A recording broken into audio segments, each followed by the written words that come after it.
Good morning. Today, I would like to comment the new American Heart Association 2021 dietary guideline to improve cardiovascular health. So I think, they are very, very interesting, major step forward. This is the graph, the figure representing what these experts have decided is a healthy diet, and I'm really surprised because there's been a major change since 1996 when I was just starting my residency in internal medicine, and the guidelines on nutrition and cardiovascular prevention, they were pretty fuzzy. And so let me show you. Let me show you basically in 1996, this is circulation 1996, American Heart Association recommends elimination of cigarette smoking, appropriate levels of caloric intake and physical activity to prevent obesity and reduce weight in those who are overweight. So based on BMI criteria of 25. We're going to discuss in a second about this problem. Consumption of 30% or less of the day's total calories from fat. Consumption of 8% to 10% of total calories from saturated fatty acids. Consumption of up to 10% of total calories from polyunsaturated fatty acids. Consumption of up to 15% of total calories from monounsaturated fatty acids.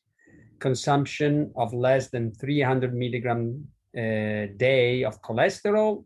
Consumption of no more than 2.4 grams per day of sodium. Consumption of 55 to 60% of calories as complex carbohydrates. For those who drink and those for whom alcohol is not contraindicated, consumption should not exceed 2 drinks per day. So these were the guidelines of 1996. Very difficult to interpret, even for a physician. It's a bunch of what does it mean? 8-10% of total calories from saturated fatty acids, 30% from fat, 55 to 60% from calories. So I was really frustrated, back then, starting my specialization in internal medicine, dealing with the sick care system that unfortunately is still in place, that is focused on treating disease after they have occurred. It was really frustrating. Nutrition was, maybe. Now, so let's go back, to the 2021 guidelines that I think, they are much more clear and useful. So this is the table summarizing the 10 points of the new guidelines. Point 1, adjust energy intake and expenditure to achieve and maintain a healthy body weight. This hasn't changed, but after I finish this to discuss, to summarize the 10 points, I'm going to tell you what I think about this concept of healthy body weight, because in these guidelines, they are not very well specified what a healthy body weight means. And I think, my definition of healthy body weight probably is different from that of these panel of experts. Then the second point is eat plenty of fruits and vegetables, choose a wide variety. Number 3, choose foods made mostly with whole grains rather than refined grains. Good. Number 4, and this is the major advancement that I applaud. It's beautiful. Choose healthy sources of protein. So for the first time, number A, so at the top of the list is mostly, let me restate, mostly protein from plants, legumes, and nuts. B, fish and seafood. C, low-fat or fat-free dairy products instead of full-fat dairy products. D, if meat or poultry are desired. Again, for the first time, I hear this statement, if meat or poultry are desired, choose lean cuts and avoid processed forms. That's beautiful. And that's really in line with what we know about the Mediterranean diet, the Okinawan diets, so the diets of the the most long-lived people in the world, okay? So we are approaching to what should consider healthy based on the best molecular science of longevity. Number 5, use liquid plant oils rather than tropical oils, coconut, palm kernel, animal fat, butter, and lard, and partially hydrogenated fats. So I have some comments to make about this in a second. Number 6, choose minimally processed foods instead of ultra-processed foods. Again, in US, children, a new paper just published in JAMA shows that 70% of total calories of kids are from ultra-processed foods in US. So that has to be changed markedly and dramatically. 7, minimize intake of beverage and foods with added sugars. I don't think minimize is a good word, is avoid intake of soda and other sugary beverages. 8, choose and prepare foods with little or no salt. Well, some salt, small amounts, very small amounts, less than 2.4 grams per day of salt that is added with iodine is important for thyroid function. If you do not drink alcohol, do not start. Very good, very good. If you do not drink alcohol, do not start. And we're going to discuss why this statement is important. If you choose to drink alcohol, limit intake to 2 drinks for males and 1 for female per day. And finally, the 10th is adhere to these guidelines regardless of where food is prepared or consumed. So even if you go to the restaurant, you should try to consume these type of foods. And so I think it's extremely important that we make steps to change what restaurants and canteens are providing, because the choices right now are very limited and very different from what these guidelines are recommending. Now, if you're already tired of listening, that's it. You can leave this video, but in the next few minutes, I'm gonna go into detail about some of these points, starting from the healthy body weight, because I have some problems. When I was reading this review, basically, they were referring to a paper about BMI, body mass index, and healthy body weight. So a healthy body weight in these guidelines is based on BMI. How do you calculate BMI? BMI is your weight in kilograms divided by your height in meter squared, okay? So based on international guidelines, by the way, the BMI correlates very well with body fat measured by DEXA. So as you can see here, the higher the BMI, the higher the percentage body fat in your body. However, let's look even a very lean person, BMI 20. The percent body fat goes from 5% up to 40%. So there is a huge distribution of body fat within males and females for the same 20 BMI. So that's why it's a very crude measurement that I really don't like. I'm saying I'm starting to dislike, because it can be very misleading to use BMI. Now, according to the international guidelines, a normal BMI is between 18.5 and 25. If you have a BMI less than 18.5, you are underweight. And if you have a BMI between 25 and 30, you are overweight, and higher than 30, you are obese. And so typically, if you go to your doctor, is going to categorize you according to this BMI. So if you have a BMI of 24, you are perfectly fine. You are fantastic. You are doing well. Okay. And even if you have a BMI between 26 and 27, you are okay. You know, you're average. But let's look to this data a bit more critically. So let's assume that you are a 20 years old, lean, athletic freshman going to the university.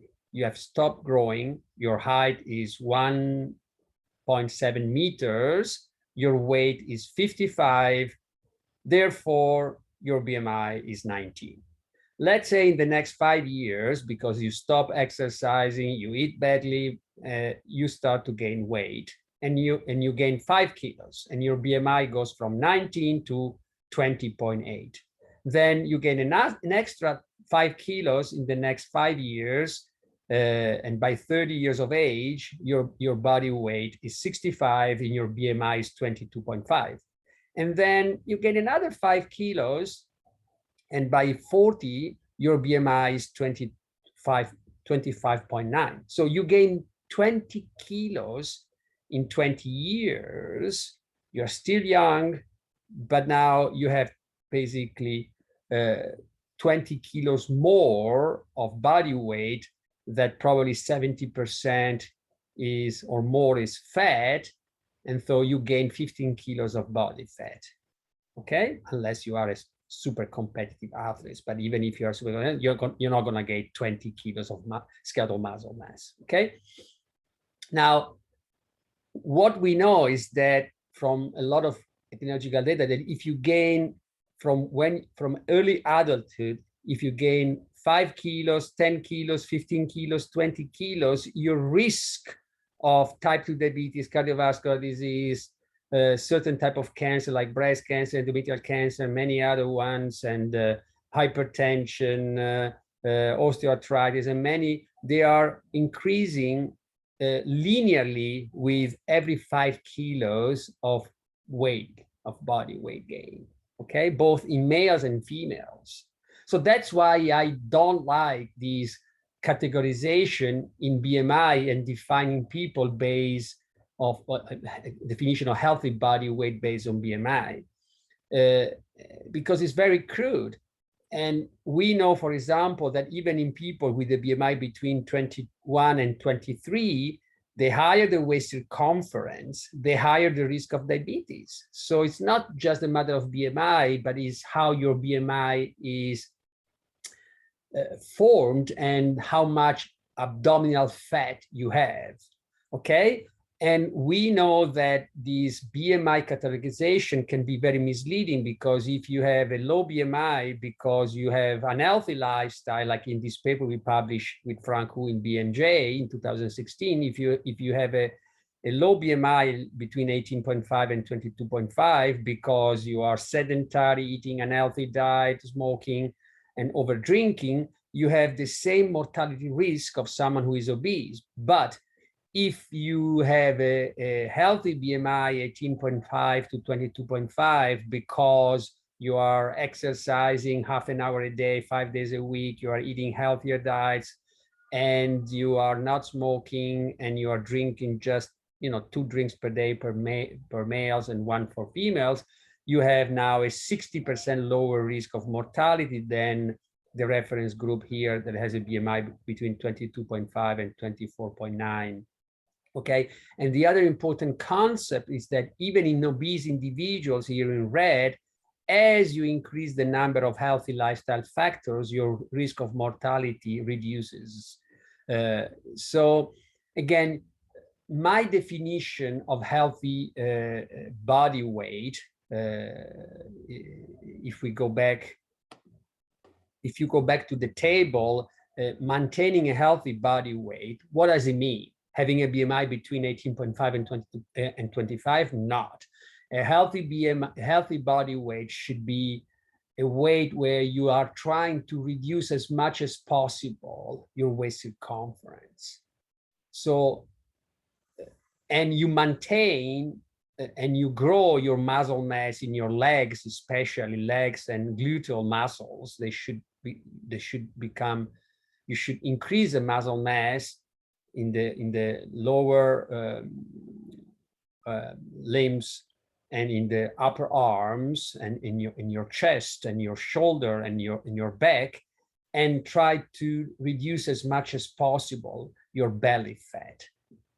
That's what is a healthy body weight. Ideally, you should have very little abdominal fat. You shouldn't be able to pinch fat in your abdomen, and you should maintain a very healthy muscular physique.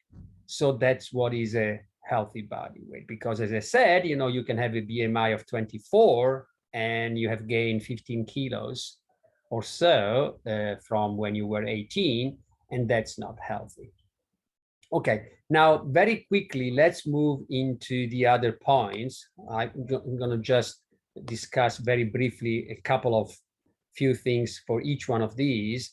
So again, the point feature number 2 is eat plenty of fruits and vegetables from a wide variety. Particular deeply colored fruits and vegetables, leafy greens and berries, and that are rich in phytochemicals and vitamins, and try to minimize the consumption of juices. It's better to eat whole foods, not juices.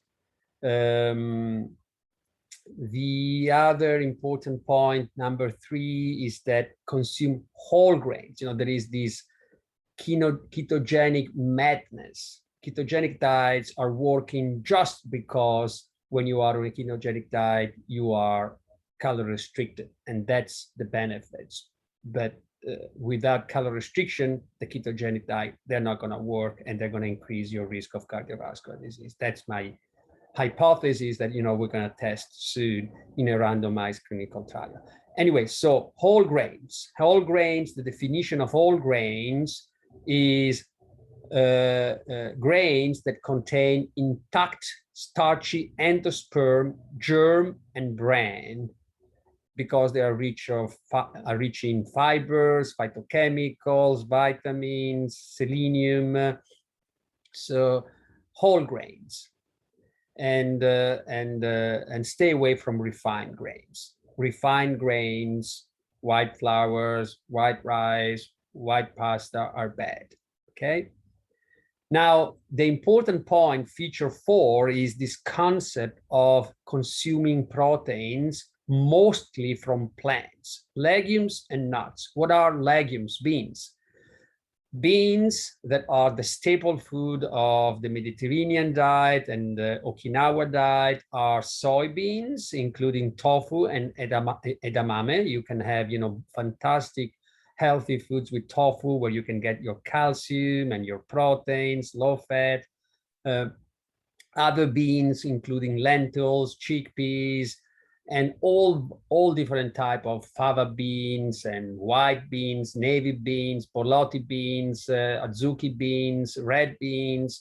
There are fantastic recipes that you can use, you know, to prepare different type of soups and hummus and falafel. There are so many fantastic recipes that, you know, you can use.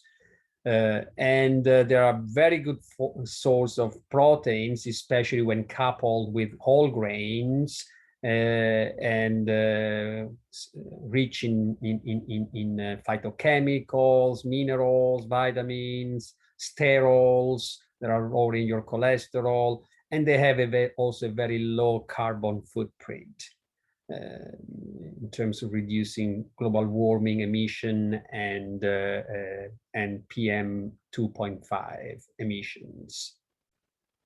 This is an important point. The rapid emergence of plant-based meat alternatives require some caution, because at this time, many of these plant-based meat alternatives that are exploding are ultra-processed and contain added sugar, saturated fats, salt, stabilizers, and preservatives. So read very careful the instructions, the label. When you see a lot of names, a lot of ingredients, stay away of these ones. These are ultra processed food, even if they claim is a plant-based healthy alternatives to meat. Then another important point is to consume fish or seafood at least 2-3 times a week. Very healthy, rich in omega-3 fatty acids, is a seafood, is a very good source of zinc, vitamin B12, and many important nutrients, and they are very low in saturated fatty acids. Then another point is to consume low-fat dairy, especially yogurt, fermented one, yogurt, low-fat, organic, it's better.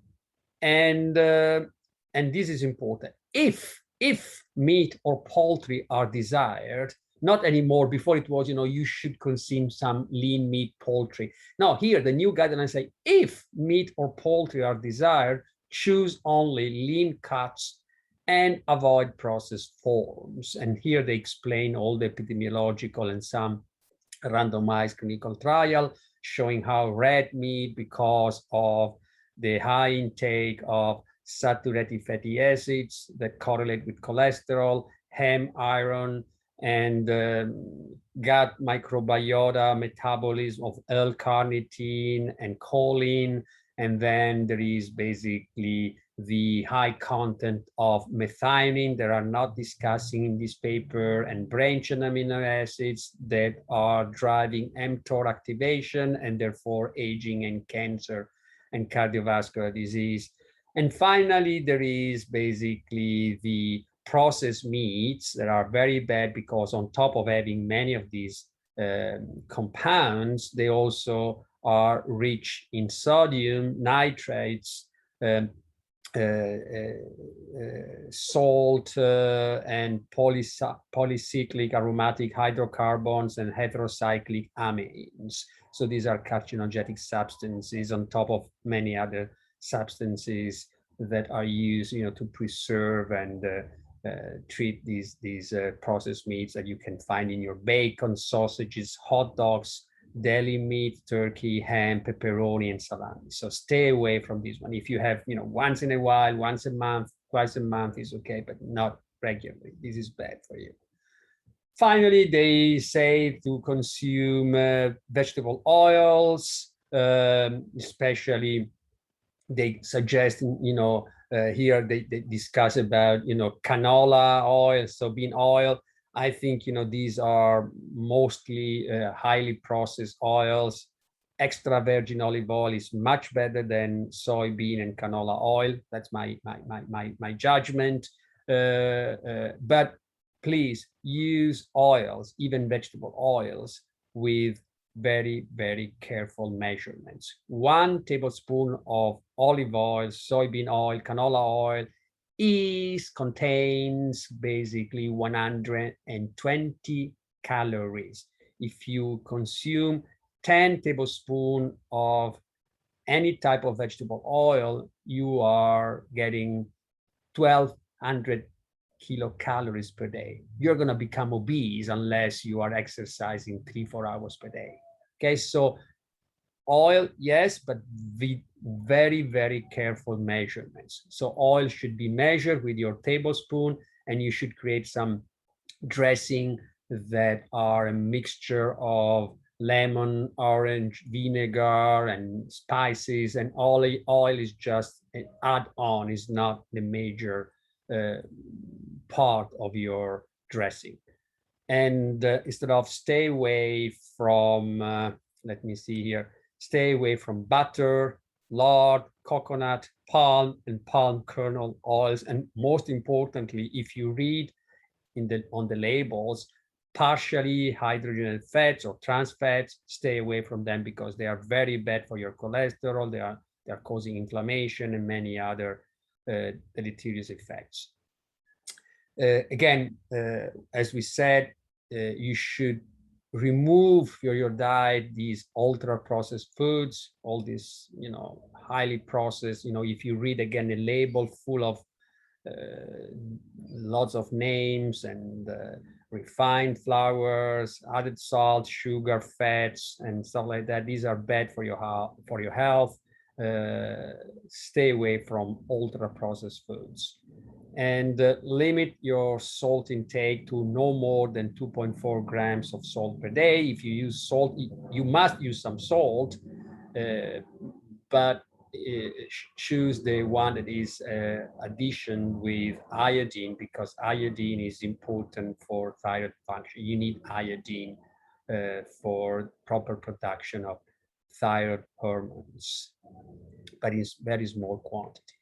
Stay away from soda, all kind of sugary beverages. They are bad. They are a major cause of obesity, type 2 diabetes, fatty liver disease. And number 9 is, if you do not drink alcohol, do not start. Very good recommendation. If you choose to drink alcohol, limit intake to 2 drinks per males and 1 for females, because even if these 2 and 1 has been shown to have a mild protective effect on myocardial infarction, however, there is a direct correlation, even with 2 and 1, with atrial fibrillation and hemorrhagic stroke. Atrial fibrillation is a major risk factor for stroke, for atherosclerotic stroke, but also again for hemorrhagic stroke and for cancer. So there is not a minimum amount of alcohol that is protective for cancer and stroke and atrial fibrillation. These are the data, that's what the data are suggesting. So my suggestion is, don't consume alcohol regularly. Even 2 drinks per day, every single day, is not good. You can enjoy 1 glass of wine. If you really like wine or beer, you can drink, 1 glass of wine or 1 beer once, twice a week, with friends, that's fine, but not regularly. So that's the recommendation. Always remember that it's like for smoking. It's not because you smoke 1 cigarette, you're going to die of lung cancer or chronic respiratory disease. It takes many, many, many years of exposure to the toxic substances contained in the smoke that for causing these carcinogenic oxidative stress alterations. And the same is for anything, even for food, So alcohol, it's the accumulation of the processing of ethanol into acetaldehyde and other substances that, we are causing DNA damage.